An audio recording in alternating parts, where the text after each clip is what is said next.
Yo, what's up guys, it's Latitude, and I'm going to be jumping right into this Warlock build to make you invincible and pretty much have infinite ability uptime.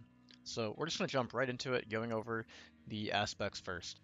So I guess before we even get into the aspects, you're going to need Phoenix Dive. You can use Burst or Strafe. Strafe is good in Heat Rises, so it's really up to you. Incinerator Snap and Solar Grenades. Alright, so for the aspects, you're going to want Heat Rises and Touch of Flame. I know this is shocking, Icarus Dash, everybody loves Icarus Dash, but for this build, Touch of Flame is going to be better. You can use Icarus, but your grenades are just going to be doing less damage. So I'm going to go over each of the fragments and why I use them. First off, Empyrean is the most important one. This is going to be what's going to keep my Restoration refreshed and also my Radiant that I'm going to get from Ember of Torches. When I use my melee, I get my Radiant. Radiant is a 25% increase weapon damage buff. It is the same amount as a well, so with these two fragments, I'm basically going to have X2 Restoration and Radiant infinitely, which is going to make me a Flying Well of Radiance. So for the other two fragments, I would recommend Solace. This is going to bring your Restoration X2 initial timer from 3 seconds to 5 seconds, and this is going to make it a lot easier, so that, you have an extra 2 seconds to get a kill with a solar ability or weapon, and then that way you can keep it chained from there. And I use Ember of Singeing, just in case you lose Restoration again, you can get it back through your Phoenix Dive.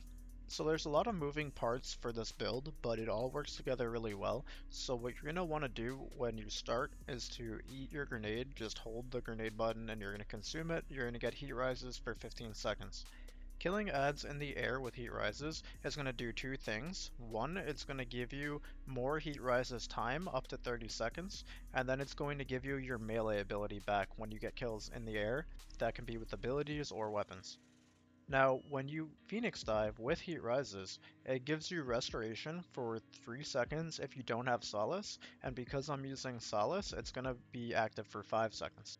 So to wrap it all up, basically I'm getting a melee kill and getting my grenades for Sunbracers, and from that melee kill I get Radiant from Ember of Torches, and when I use my Phoenix Dive in Heat Rises, I get Restoration X2. I keep it going with Ember of Empyrean by getting kills with solar abilities and solar weapons. And to bring it all together, I'm going to show what I use in two loadouts. Literally all you need is two loadouts for the entire dungeon, and you can swap out your weapons if you want to use like a linear at the final boss, but this build is what I would recommend because it makes it very easy and very simple. You don't need a bunch of loadouts, just two, and it's going to make your life a lot better. And then I'm going to go over a clip in Master showing this because, anybody can do this build in a lost sector and make it look good, but I'm gonna show why it's actually good in like endgame content, like raids or master dungeons or whatever. So for this build, stats don't really matter too much. You're going to want 100 resilience for, maximum damage resistance. But in terms of recovery, you're going to get your Phoenix Dive back from Ember of Singeing, your grenade is going to come back from Sunbracers, and your melee is going to come back from Heat Rises. So this really does make it easy for the build. You don't really need any stats at all. So for weapons, I'm just going to talk about what I like to use. For this dungeon, I like to have a shotgun to melt down the Scorn guys that spawn the totems. I like to use Sunshot because it just destroys the ads and it 2-taps all the acolytes, and Rocket for DPS. On the final boss, I do use a linear, but with Wither Horde, and for the other bosses, I will use a Wither Horde and the Rocket as well. When I swap, yeah, so Heritage goes to Wither Horde, Sunshot goes to another hand cannon. If you don't like Sunshot, you can also use a Solar SMG, or you really want, or even Explosive Personality if you want to use a special weapon. You want something solar to keep your restoration going. And then, linear or rocket, whatever you do for damage is up to you. Okay, so this is really cool about loadouts. You're gonna want to save loadouts with, two right next to each other or wherever you want, with the same exact fragments and aspects in the same order.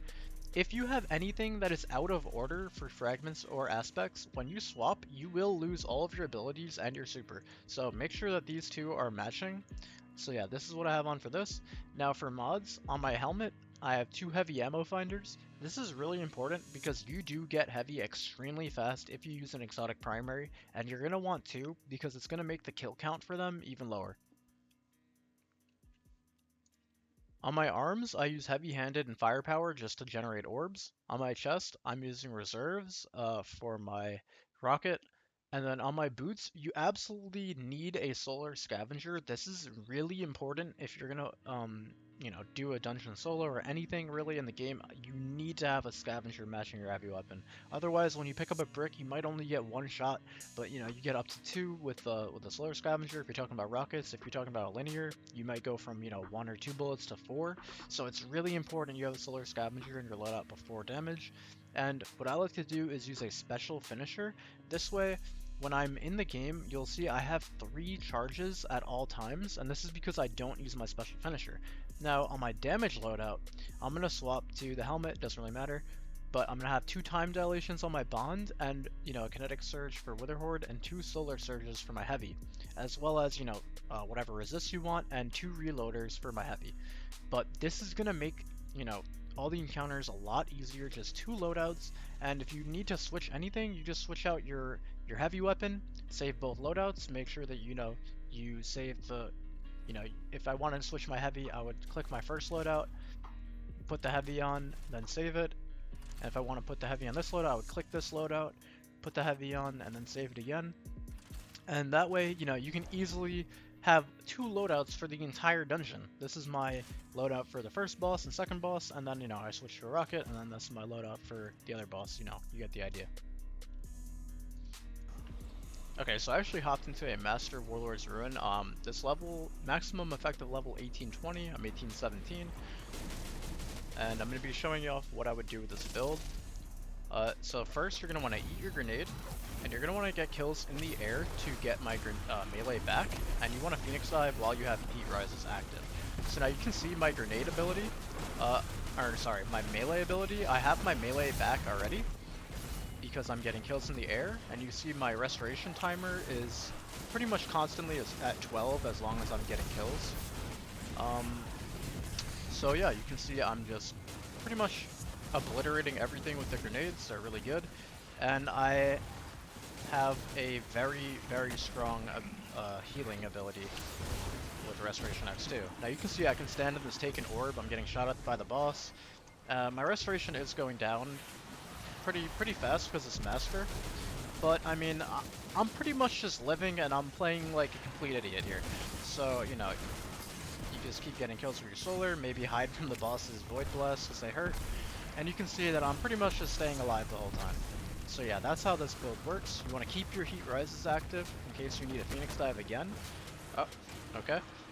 And you just want to get kills with solar abilities, and there you go. Keep Restoration X2, I have Radiant, and that's pretty much the build. Infinite melees and grenades. You're a moving wall of Radiance. Alright, so that's going to be it for this video. Thanks for watching. Comment down below if you want me to do a Titan or a Hunter build, or if I should just delete my channel altogether. But yeah, let me know, and I'll see you in the next one. Peace.